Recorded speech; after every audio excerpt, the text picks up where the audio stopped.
Okay, अब मैं point number 4 पे आ रहा हूं।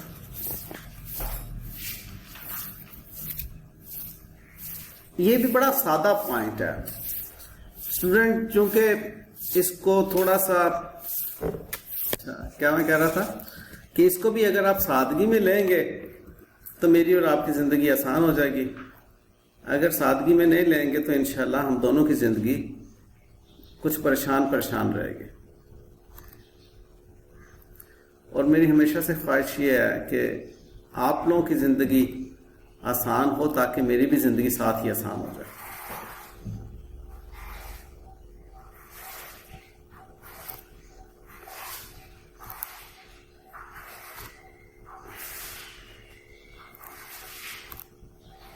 आप मुझे बताइए,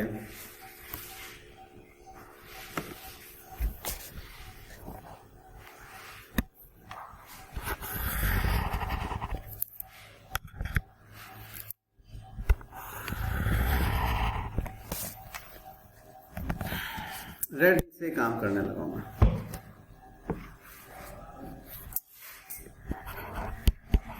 एस कंपनी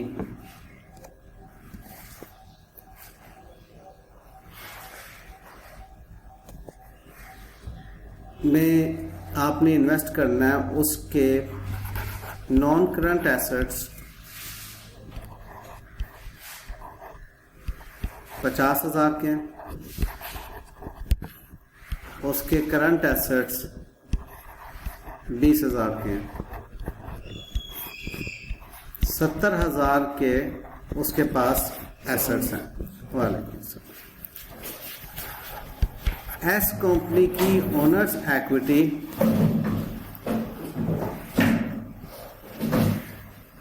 में शेयर कैपिटल 10,000 का, शेयर प्रीमियम भी 10,000 का और रिटेन्ड अर्निंग्स 25,000 की हैं और उसकी लायबिलिटीज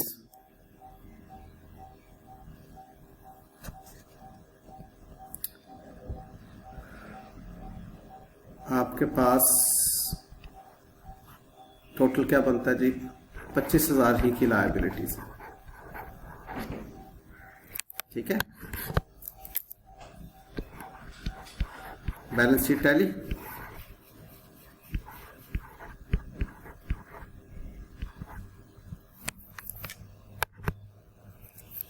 बड़ी तवज्जो से इस बात को आपने सुनना, समझना और सीखना है।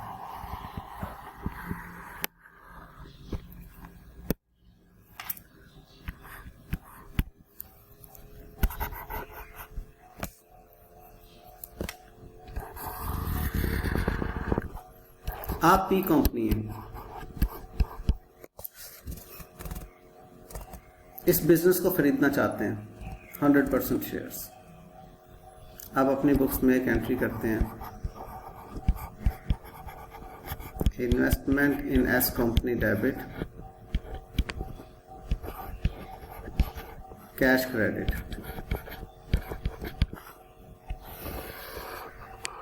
मैं एस कंपनी हूं, बताएं कितने का खरीदेंगे आप मुझे? 70,000 का खरीदेंगे। चलो, यासिर 70,000 का खरीदेंगे। जी बेटा,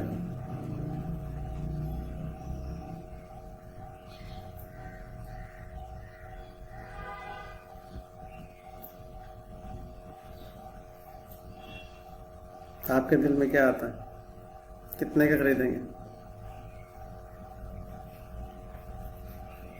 ये कंपनी सारी की सारी आपकी हो जाएगी। आप 45,000 का खरीदेंगे, निशा 45,000 का खरीदेंगे, उस्मान नहीं, उस्मान अब्दुल आहिद, हाँ अब्दुल आहिद जी, अब्दुल आहिद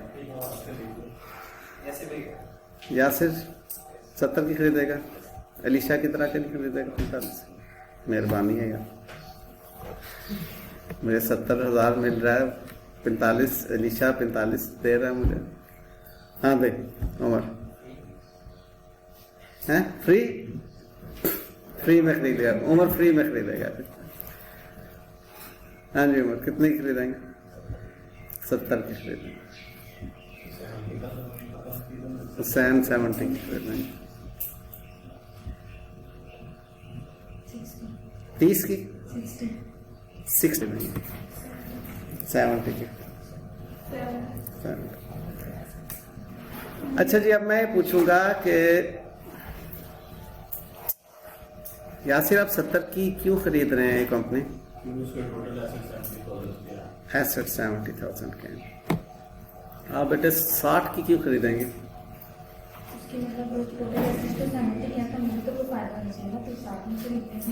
अच्छा गुड, आपको भी ये फायदा होना चाहिए कि एसेट भले 60 के हैं 70 के हैं, लेकिन आप 60 के खरीदते ताकि आपको फायदा हो। ओके, तो 60, 70 और 45 था, 45 इलीशा, इक्विटी 45 की है, इसलिए आप उतने पैसे मुझे देंगे। अब मैं सवाल यासिर के साथ करता हूं। यासिर, ये कंपनी आपकी हो गई, आपने 70,000 में कंपनी खरीदी है। जिस दिन कंपनी आपने खरीदी उसी दिन आपको कंपनी बंद करनी पड़ रही है। 70,000 आप मुझे दे चुके हैं। अब उसी दिन आपके एसेट 70,000 के बिक गए, लायबिलिटी वाले आपके सर पे खड़े हो गए, पैसे दे भाई। 70 जो आपने मुझे दिए थे वो तो एसेट बेच के कवर हो गए, लायबिलिटी वाले आपके पास आए जी 25,000 रुपया दें। आप बताएं आपको कितने की खरीदनी चाहिए थी? ये 45 की खरीदनी चाहिए थी। ये बात समझ आती है? आपको ये एंटिटी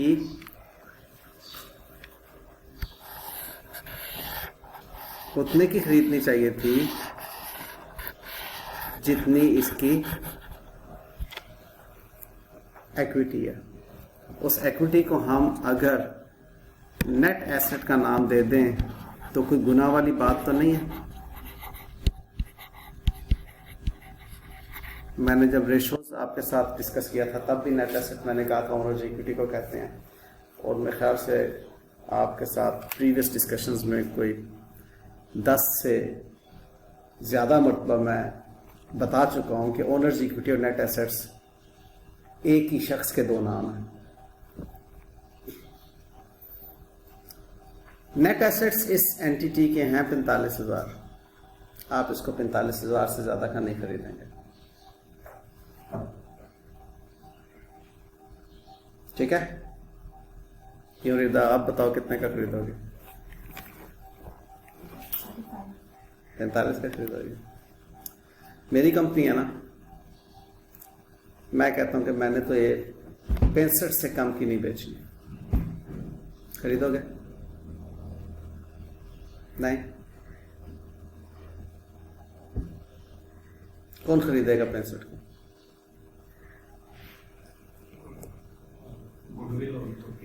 हाँ, अगर मेरी कंपनी आपको इतनी अच्छी लगती है तो आप कहेंगे नहीं यार, सरफरान की कंपनी है, सरफरान ने बड़ी मेहनत की हुई है इसके ऊपर, लिहाजा ये जैसे ही मैं खरीदूंगा तो ये कंपनी मुझे फौरी तौर पे प्रॉफिट्स देगी। ऑलरेडी इसमें 25,000 रिटेन्ड प्रॉफिट मौजूद है, का मतलब है कि लॉस मेकिंग एंटिटी नहीं है। ये एंटिटी जो है ऑलरेडी प्रॉफिट्स दे रही है। कोई कारोबार आप जब शुरू करते हैं पहले ही दिन, मैं पहला साल भी नहीं कह रहा, पहले ही दिन प्रॉफिट मेकिंग होता है? नहीं, उसमें आपको खर्चे करना पड़ रहे होते हैं, स्टाफ सैलरीज, बिजली के बिल, रेंट, ये वो, वर्किंग कैपिटल, आपके बेसिक एक्सपेंडिचर। और पहला साल आपको पता चलता है तो हमने लगाया ही लगाया। दूसरे साल में जाके वो कहता है कि जी ब्रेक इवन हो गया। पढ़ा था ब्रेक इवन? Break even. तीसरे साल में जाके कहता है जी अब प्रॉफिट होना शुरू है। लेकिन ये जो मेरी कंपनी है पहले ही दिन प्रॉफिटेबल है, इसलिए मैं कह रहा हूं कि भले इसके नेट एसेट्स 45 हैं लेकिन मैं तो 65 की बेचूंगा। बताओ कबूल है?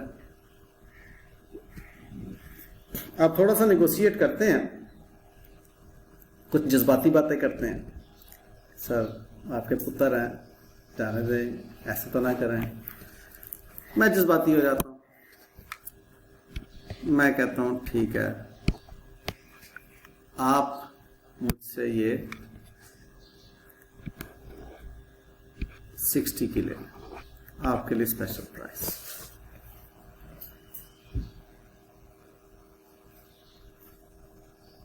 ठीक है? अब आप वर्किंग करने के लिए बैठते हैं अपनी कंसोलिडेशन के।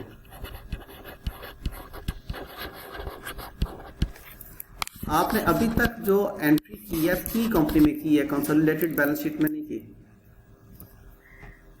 क्योंकि पी कंपनी में तो इंडिपेंडेंट 60,000 का एक एसेट नजर आएगा ना। जब पी कंपनी में आएंगे, सॉरी पी एंड एस की कंसोलिडेशन में आएंगे,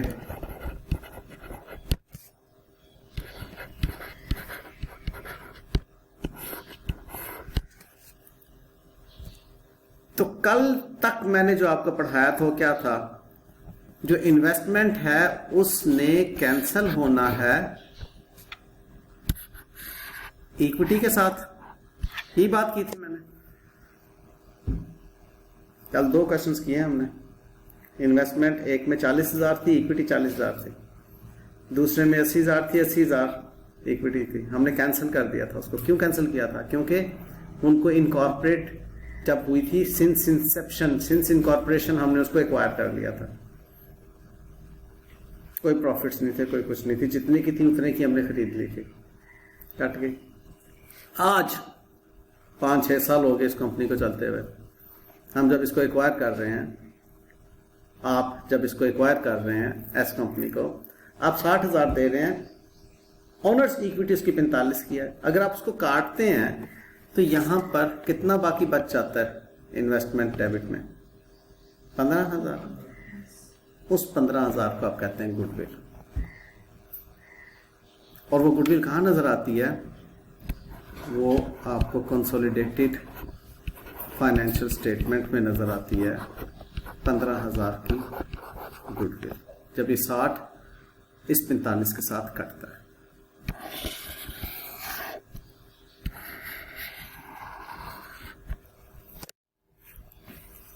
बाकी की चीजें तो ऐड होनी है। आपके एसेट पी कंपनी के एसेट एस कंपनी के साथ ऐड हो रहे हैं, पी कंपनी की लायबिलिटीज एस कंपनी की लायबिलिटीज के साथ ऐड हो रही हैं। तो एक डिफरेंस आ गया ना जो गुडविल का, वो आपके कंसोलिडेटेड बैलेंस शीट के अंदर जब डेबिट में आ जाएगा तो कंसोलिडेटेड बैलेंस शीट टैली होनी चाहिए ना। जरा ज़हनी तौर पे रिलैक्स होकर इस बात को सोचें। एक साइड है रट्टा वाली साइड, तो मैं आपको फार्मूला जो बता रहा हूं इंशाल्लाह आप उसको रट्टा लगा लेंगे, ठीक है ना, जो कि मुझे इंतहाई बुरा लगेगा। और दूसरी साइड है कि यार सबको अच्छा लगेगा। वो क्या है? कॉन्सेप्ट को सीख लो, सारी जिंदगी के लिए आसानी आ जाएगी, कभी नहीं भूलेगा ये कॉन्सेप्ट। क्या 45,000 के नेट एसेट्स को जब 60,000 में खरीद रहे हैं तो 15,000 आप ज्यादा क्यों दे रहे हैं? आप क्यों अपना नुकसान कर रहे हैं? क्योंकि डे 1 पे प्रॉफिटेबल वेंचर है। तो ये नुकसान नहीं है, ये दरअसल उस प्रॉफिटेबल होने के अगेंस्ट ज्यादा कीमत अदा कर रहे हैं। तो जो ज्यादा कीमत अदा कर रहे हैं वो कंसोलिडेटेड बैलेंस शीट का एक एसेट है जिसको हम गुडविल कहते हैं। एक बड़ी अहम बात याद रखिएगा, आपकी इंडिविजुअल बैलेंस शीट जो है पी कंपनी की बैलेंस शीट, उसमें कोई गुडविल नजर नहीं आएगी, उसमें इन्वेस्टमेंट नजर आएगी इन एस कंपनी 60,000 की। समझ ना आने पे मुझे आगे ना जाने दीजिएगा, क्योंकि बड़ा बेसिक पॉइंट है और मैं बड़ा रिलैक्स हूं, मुझे कोई टेंशन नहीं होगी, आप इस पे 10 सवाल भी करें। मेरी जो बैलेंस शीट है, मेरी बैलेंस शीट में भी गुडविल नजर नहीं आ रही क्योंकि मेरी बैलेंस शीट में गुडविल नजर ना आने की वजह यह है कि इंटरनली जनरेटेड एसेट है ये मेरा, मैंने मेहनत करके इसको बनाया, मैंने खरीदा नहीं हुआ इसको, इसके अगेंस्ट कोई कॉस्ट ही आइडेंटिफाई नहीं हो रही। जबकि एसेट की पहचान ये है, एसेट को रिकॉग्नाइज करने के लिए उसकी कॉस्ट रिलायबली मेजर होनी चाहिए। I16 में पढ़ा था आपने। इनटेंजिबल एसेट IS38 में भी यही है कि उसकी कॉस्ट रिलायबली मेजर होनी चाहिए। इसलिए मेरी गुडविल मौजूद है लेकिन मेरी बैलेंस शीट में कभी नजर नहीं आएगी। आपने इन्वेस्टमेंट की है, पी कंपनी ने 60,000 उसमें इन्वेस्टमेंट का नजर आएगा, गुडविल उसमें भी नजर नहीं आएगी। गुडविल कब नजर आएगी? बड़ी अहम बात करने जा रहा हूं। जब आप कंसोलिडेटेड बैलेंस शीट बनाएंगे उसमें गुडविल नजर आएगी, क्योंकि वो 60,000 की इन्वेस्टमेंट के अगेंस्ट 45,000 के नेट एसेट्स कंसोलिडेट हो गए हैं। देखो ना जरा, ये बात समझना और इसको एंजॉय करना। 45,000 के नेट एसेट्स बताओ, जिसे मैंने ब्लू हाईलाइट किया है, इनका नेट क्या है? 45 है ना। वो 45,000 के नेट एसेट कंसोलिडेटेड में आ गए हैं। एसेट में एसेट ऐड हो गए, लायबिलिटी में लायबिलिटी ऐड हो गई। क्या नहीं आया उस 60,000 के अगेंस्ट कंसोलिडेटेड में? 15,000 की गुडविल नहीं आई। तो जब वो 15,000 की गुडविल भी कंसोलिडेटेड में आ जाएगी तो कंसोलिडेटेड बैलेंस शीट टैली हो जाएगी कि नहीं होगी? Make sense? ये कॉन्सेप्ट है बेटे। अब किसी फॉर्मूले को रट्टा नहीं लगाना हमने। एग्रीड? ना समझ आने पे सवाल करो प्लीज। प्रैक्टिस करनी है इसके। 50 सवाल हो गए, 50 करवाऊंगा। लेकिन अभी जो मैंने बात बोली है कि गुडविल क्या, वो समझ आ गई? अभी जो बात मैंने बोली है कि गुडविल एस कंपनी की बैलेंस शीट में क्यों नजर नहीं आ रही और पी कंपनी की बैलेंस शीट में क्यों नजर नहीं आ रही परचेज गुडविल?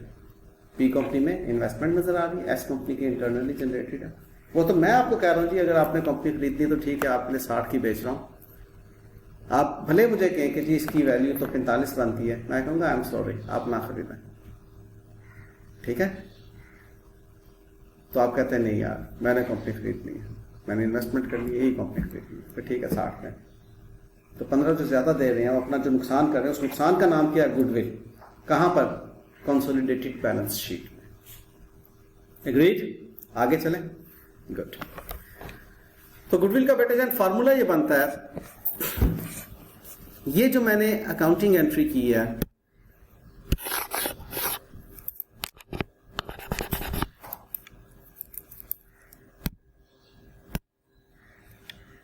ये वाली अकाउंटिंग एंट्री जो की है, वो दरअसल एक्सपैंड करूं या डिटेल से करूं तो ये अकाउंटिंग एंट्री,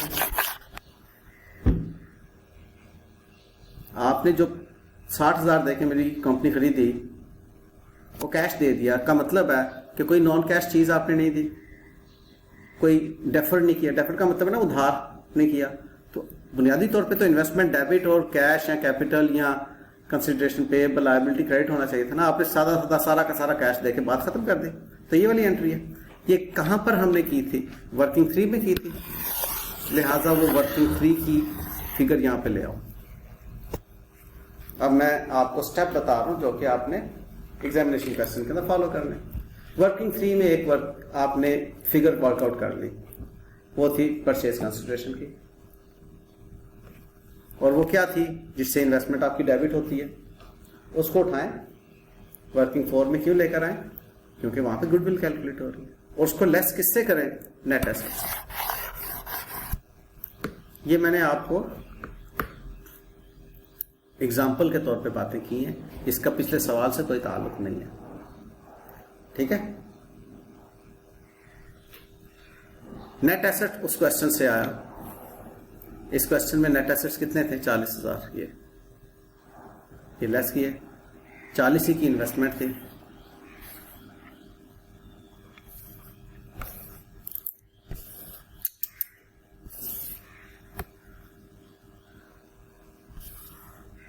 चालीस की इन्वेस्टमेंट थी, ये वाली।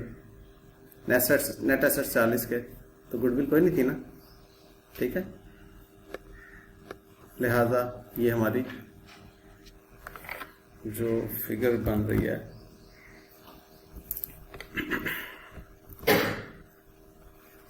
गुडविल की 0 बन रही है। आगे हम कुछ क्वेश्चन करेंगे, उसमें बन जाएगी।